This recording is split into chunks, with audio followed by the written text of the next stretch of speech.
ఒకానొక కాలంలో అవంతి రాజ్యానికి కోశాధికారి ఎంపిక కోసం మహారాజు విక్రమవర్మ ఒక పోటీని ఏర్పాటు చేసి దానికోసం ఒక ప్రకటన చేయించారు.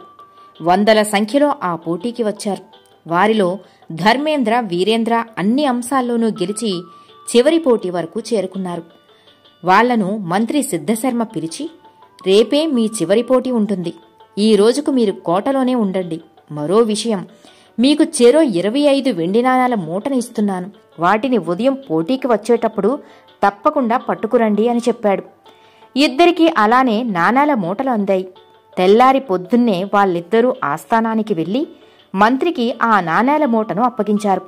ధర్మేంద్ర, వీరేంద్ర మహారాజు సభకు వచ్చిన తరువాత ఆ మూటలను విప్పి నాణాలు లెక్కించారు. రెండిట్లోనూ 25 నాణాలున్నాయి. అప్పుడు మంత్రి మహారాజుతో, ఇద్దరిలో ఎవరు ఆ పదవికి అర్హులో మీరే ప్రకటించండి రాజా అన్నాడు. ధర్మేంద్రను ఆస్థాన కోశాధికారిగా నియమిస్తున్నాను అని చెప్పాడు మహారాజు. వీరేంద్ర వైపు చూస్తూ, మీకు ఇచ్చిన మూటల్లో 24 నాణాలు మాత్రమే పెట్టాం. వాటిని తీసుకునేటప్పుడు ధర్మేంద్ర వెంటనే వెళ్లిపోకుండా వాటిని లెక్కించి ఆ మిగతా ఒక్కటి కూడా తీసుకుని మూటలో పెట్టుకున్నాడు. కాని నువ్వు మాత్రం అతి విశ్వాసంతో అలాగే తీసుకెళ్లిపోయావు. పోనీ వెళ్ళాకైనా లెక్కించుకుని అలాగే తీసుకొచ్చావా అంటే అదీ కాదు. నీ దగ్గర ఉన్న నాణాన్ని అందులో కలిపి తెచ్చావు.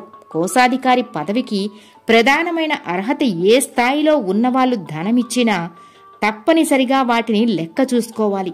అతి నమ్మకం పనికిరాదు. ఎక్కువ తక్కువలు ఉంటే ఆ సంబంధిత వ్యక్తులకు తెలియచేయాలి. తప్పును సవరించుకోవాలి. కాని ఇలా చేయటం పద్ధతి కాదు గదా అని చెప్పాడు. అప్పుడు వీరేంద్ర తన పొరపాటును తెలుసుకున్నాడు.